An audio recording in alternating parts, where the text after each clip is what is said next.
আমি মাফ করে দেবো, কিন্তু বিষয়টা আগে বুঝতে হবে। এটা বাজার ঘাট। আপু ছাড়েন, আপনি ছাড়েন, আপনি ছাড়েন, আপনি ছাড়েন। আপনি বড়, আপনি আমি কিন্তু বেকায়দা। বসেন, এটা বসেন, ঠান্ডায় বসেন, বসেন এই যে ঠান্ডা, বসেন এই যে বসেন, ঠান্ডায় বসেন। আপনাদের বাড়ি কি আব্বু আম্মু আছে? আপনারাও কিন্তু উপযুক্ত, তাহলে বাজারে এগুলো করা কি ঠিক?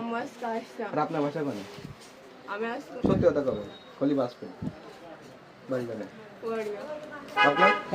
কাস্টমার ঢুকতে দেন না, লোকজন সরান, লোকজন সরান। আপনি বসেন, সমস্যা নেই, আপনি বসেন। ভিডিও করিনি, ভিডিও করিনি।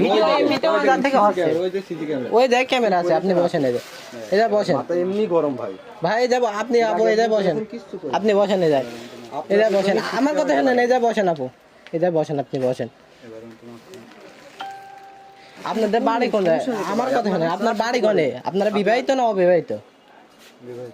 বিবাহিত হন, তাই তাহলে বাসায় কোন জায়গায় আপনাদের? বিয়ে করেছি ভাই, শুরু করে বাসা থেকে জানাই না ওরা। আরে ভাই বলেন, দরকার হলে আপনাদের রুম আমরা ব্যবস্থা করে দেবো, কিন্তু এইটা কি, এই যে ঠিক আছে ভাই, এবার পাই হয়ে আপনার এবার মাস দিবেন। আচ্ছা বুটকা কি নেবেন এখন? জি বোরকা এবারের মতো মাস দিবেন।